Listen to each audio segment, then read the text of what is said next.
સંભવ અસંભવ. લેખક Harkishan Mehta. Chapter 13. Boss, કંપનીના કામે દિલ્હી જઈ રહ્યા છો, છતાં સેક્રેટરીને સાથે ન લઈ જાઓ. દિલ્હીના પેપર્સની ફાઇલ ટેબલ પર ગોઠવતી રીટાએ વાક્ય અધૂરું છોડીને અમરનાથ સામે જોયું, પણ એ તો એમની પાઇપ પીવામાં જ મશગુલ રહ્યા. સવારે નાસ્તામાં ઘેર એકલા પડી જવાથી 15 મિનિટ વહેલા પરવારીને ઓફિસ આવી પહોંચ્યા ત્યારે એમ માનેલું કે રીટા હજુ પહોંચી નહીં હોય. તેને બદલે પોતે કેબિનમાં બેઠક લઈને નિરાતે પાઇપ સળગાવી ત્યાં જે હાજર થઈ ગઈ. આશ્ચર્ય વ્યક્ત કરવા માટે એમણે કાંડા ઘડિયાળમાં જોયું, ત્યાં રીટાએ ખુલાસો કરી દીધો. આપે કાલ સાંજે કહેલું કે દિલ્હીના પેપર્સ રેડી રાખજે, તમારા આવતા પહેલાં જ કમ્પ્લીટ કરીને ટેબલ પર મૂકી દેવા માંગતી હતી, પણ હું જરાક મોડી પડી. નહીં રીટા, હું જ વહેલો પડ્યો, એમણે સામે ખુલાસો કર્યો. આનંદ માયા સવારે પૂના ગયા. નાસ્તામાં એકલો બોર થતો હતો એટલે ઓફિસે વહેલો ચાલ્યો આવ્યો. પછી કાંઈક વિચારતા પૂછ્યું, હા, થોડી વાર પહેલાં તે શું કહ્યું? હવે રીટાએ વિચારમાં પડી જવા જેવું થયું. દિલ્હી સાથે લઈ જવાનો મારો પ્રસ્તાવ શું એમણે સાંભળ્યો નહીં હોય કે પછી મારી પાસે ફરી બોલાવવા માંગે છે? 4-5 દિવસથી અમરનાથમાં આવી રહેલું પરિવર્તન રીટા ધ્યાનપૂર્વક મનમાં નોંધતી રહી હતી. પહેલાં આનંદ માયાના લગ્નની ધમાલ અને ત્યાર પછી કંપનીના ચડી ગયેલા કામો પતાવવાની પંચાયતમાં બંને વચ્ચે નિરાતે બીજી કોઈ વાતો થઈ શકતી નહીં. ત્યાં એમનું દિલ્હી જવાનું ગોઠવાયું. રીટાએ જાણી લીધું હતું કે કંપનીના કામસરે બહાર જાય છે ત્યારે સાથે સેક્રેટરીને રાખવાનો નિયમ થઈ ગયો છે. પણ અમરનાથે દિલ્હી ફ્લાઇટની પોતાની જ નામની એક ટિકિટ બુક કરાવવાની સૂચના આપી ત્યારે એ હતાશ થઈ ગઈ. એમની સાથે દિલ્હી જવાની, નિરાતે વાતો કરવાની તક ગુમાવવાનો અફસોસ જાગ્યો. કંપનીમાં અને કંપનીની બહાર માનવી જુદો બની જાય છે. બહારના સહવાસમાં બે વ્યક્તિ વચ્ચે વધુ ઝડપે માયા બંધાય છે એવું રીટાનું અનુમાન હતું. સામે ચાલીને દિલ્હી સાથે જવાનું કહેવું અજુગતું લાગતું હોવા છતાં મનમાં ઘૂંટાતી ઈચ્છા હોઠ પર આવી ગઈ અને બોલાઈ ગયું. અને હવે પૂછે છે કે તું શું કહેતી હતી? કમાલ છે રીટા, તું કંઈક બોલે છે ત્યારે વિચારમાં હોઉં અને હું પૂછું છું ત્યારે તું વિચારમાં પડી જાય છે.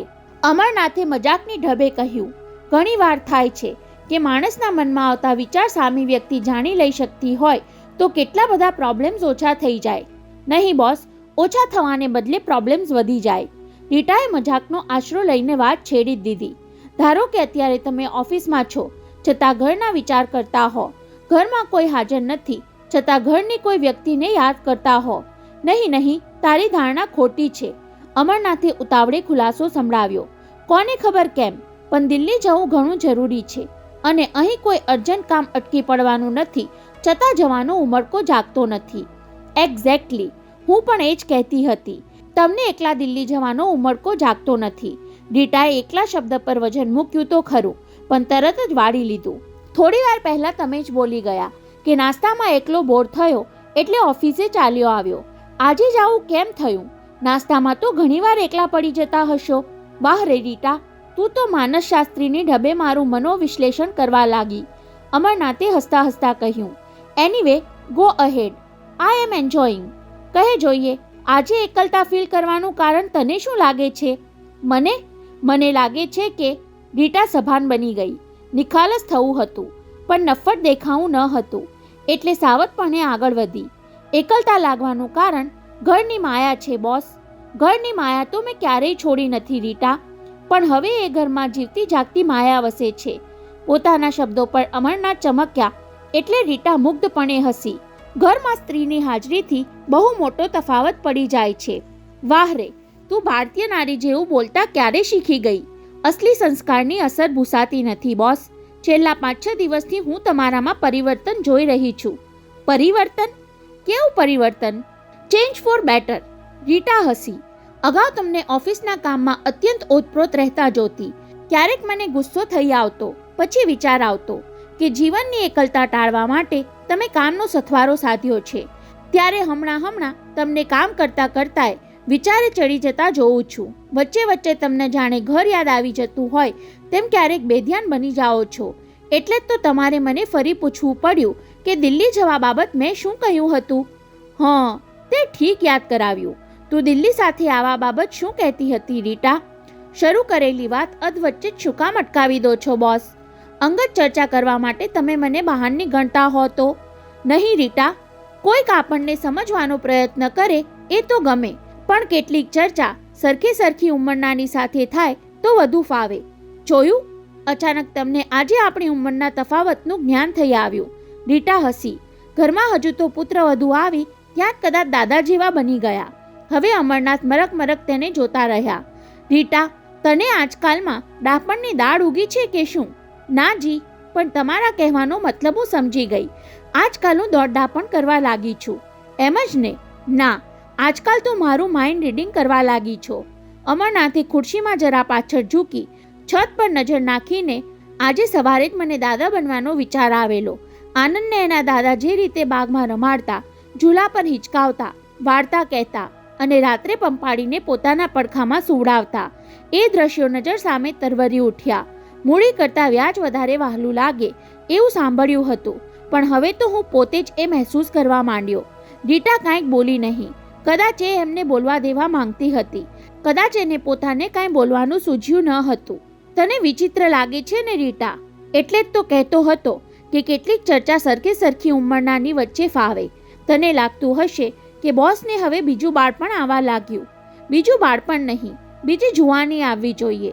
તે શબ્દો ઉચ્ચારવાની રીટાની હિંમત ચાલી નહીં અને બીજું કાંઈ બોલવાની જરૂર રહી નહીં, કારણ કે અમરનાથનો અંગત ફોન અણધાર્યો રણકી ઉઠ્યો. કોઈકને ખબર પડી ગઈ લાગે છે કે આજે ઓફિસમાં હું વહેલો પહોંચી ગયો છું, કહેતા અમરનાથે રિસીવર ઉંચક્યું. સ્પીકિંગ કહીને અટક્યા. સામેથી ઓપરેટર હટી ગયા પછી હલો અવાજ સાંભળતા જ એ મૂડમાં આવી ગયા.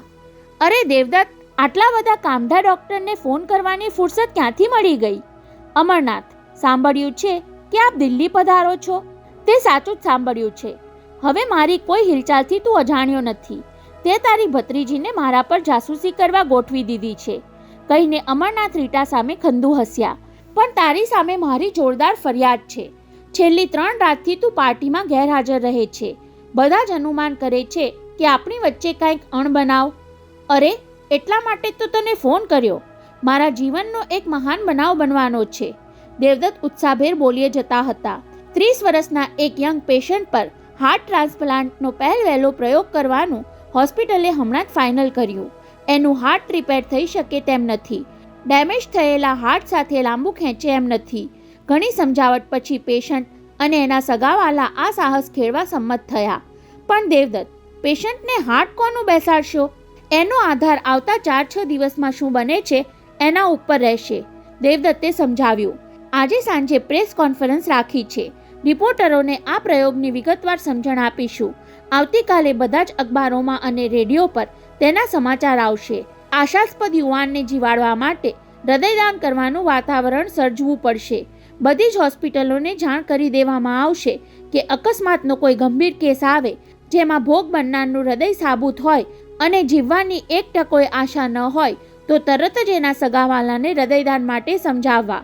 કોઈના હૃદયમાં દયા જાગે અને હૃદય આપવા હા પાડે તો ગમે તે ઘડીએ ઓપરેશન માટે અમે તૈયાર જ રહેવાના.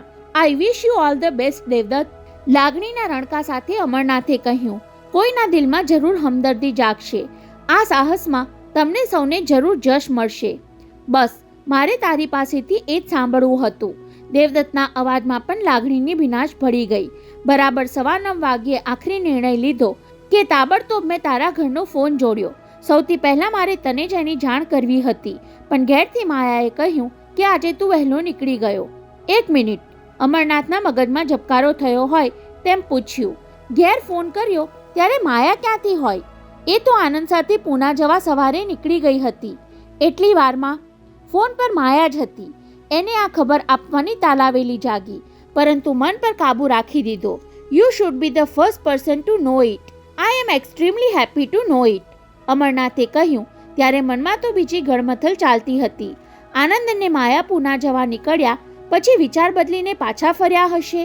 અમરનાથ, હું તો તને એવું સજેસ્ટ કરવાનો હતો કે દિલ્હી જવાનું પોસ્ટપોન કરી નાખ. ઇન્ડિયામાં હાર્ટ ટ્રાન્સપ્લાન્ટનો પહેલવહેલો અખતરો મારા હાથે થતો હોય અને તું હાજર ન હોય. હું હાજર હોઈશ દેવદત્ત, અમરનાથે સમજાવ્યું. દિલ્હી ક્યાં દૂર છે? 2 દિવસમાં કામ નહીં પતે તો પાછો ફરી જઈશ. અને હૃદયદાન કરનારો પણ એમ તને ક્યાંથી જલ્દી મળી જવાનો? બોલ બીજું કંઈ? અમરનાથ લાંબી વાત કરવામાં બેચેની અનુભવવા લાગ્યા. અને દેવદત્ત પણ ઉતાવળમાં હતા એટલે ફોન બંધ થયો. રિસીવર મૂકીને અમરનાથે પાઇપ સળગાવી. વિચારમાં થોડીવાર માટે વિસરી ગયા કે રીટા સામે બેઠી છે. એના અંકલ સાથેની મારી વાતચીત એણે સાંભળી છે અને મારે એની સમક્ષ આ ખબરની ખુશાલી વ્યક્ત કરવી જોઈએ. તેને બદલે પોતે આનંદ માયા પૂના ગયા વગર પાછા કેમ ફરી ગયા તેના તર્કમાં પડી ગયા. કોઈ કારણ સૂઝ્યું નહીં ત્યારે મનમાં સમાધાન ખાતર માની લીધું કે રસ્તામાં ગાડી બગડી ગઈ હશે. એમાં મારે આટલી બધી ગડમથલમાં શું કામ પડવું જોઈએ? ચૂપચાપ સામે બેઠેલી રીટાનો ખ્યાલ આવ્યો એટલે વિચારનો પ્રવાહ વાળી લેવો પડ્યો. હું વિચારતો હતો રીટા કે તારા અંકલ દેવદત્ત જો આ પ્રયોગમાં સફળ નીવડે તો લાખો માણસોની નજરે એ દેવદૂત જેવા બની જશે. માનવતાની એ કેટલી મહાન સેવા છે. કુદરત જેને મૃત્યુ આપવા માંગે છે એને માનવી જીવનદાન આપી શકે એ કેવો ચમત્કાર ગણાય. છતાં રીટા બોલવાને બદલે એમને જોતી જ રહી. ત્યારે અમરનાથે દિલ્હી સાથે લઈ જવાના ઈશારાનો આડકતરો જવાબ આપી દીધો. રીટા, હું દિલ્હી છું એટલા દિવસ ઓફિસ એટેન્ડ કરવાને બદલે તું દેવદત્ત અંકલ સાથે રહે. એમના આ ભવ્ય પુરુષાર્થના સાક્ષી બનવું એ પણ એક લહાવો ગણાશે. વગર માંગીએ 2 દિવસની છુટ્ટી આપવા બદલ થેન્ક્સ બોસ, કહેતી રીટા ઊભી થઈ. પણ આપની ગેરહાજરીમાં મારે ડ્યુટી પર હાજર રહેવું જરૂરી ગણાય, કહેતી એ જાણી કરીને અટકી અને પોતાની કેબિન તરફ પગ ઉપાડતા ઉમેરી દીધું. કદાચિત દિલ્હી ગયા પછી તમારે ત્યાં કોઈ ફાઇલની જરૂર પડે, અહીંથી કોઈએ તાબડતોબ ફાઇલ લઈને દિલ્હી આવવું પડે તો? ફરી વાક્ય અધૂરું મૂકીને સરકી ગઈ.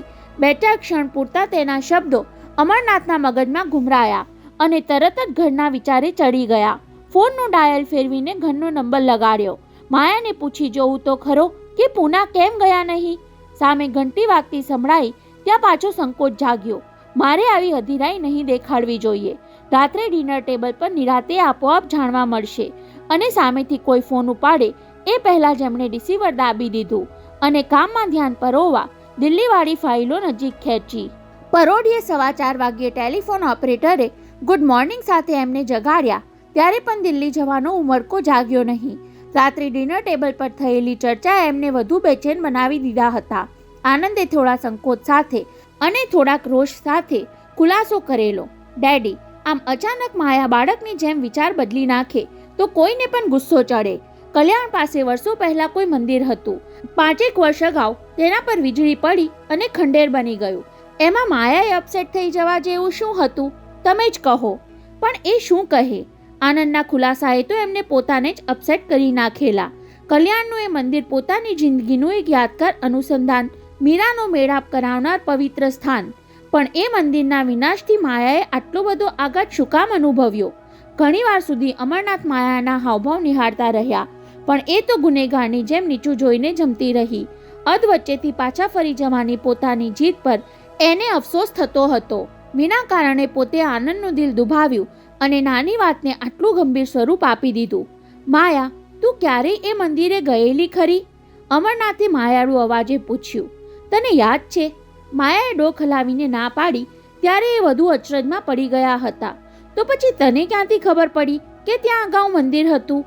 મને કાંઈ જ ખબર નથી ડેડી, કહેતા એનો અવાજ ભીનો થઈ ગયો.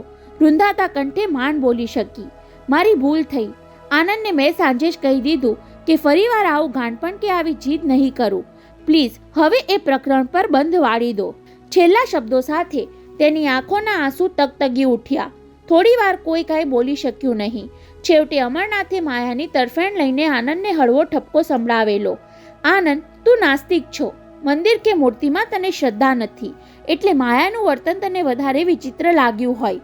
પણ આમાંય કુદરતનો કોઈ સંકેત હોઈ શકે. કેટલીક વાર માણસને મન આગળ વધવાની મનાઈ કરતું હોય છે. એ મનાઈ હુકમને તાબે થવામાં ક્યારેક આપણું હિત રહેલું હોય છે.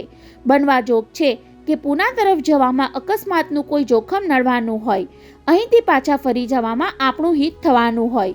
ત્યારે આનંદ સંભળાવી દેવા માંગતો હતો કે તમારો બચાવ વજૂદ વગરનો છે.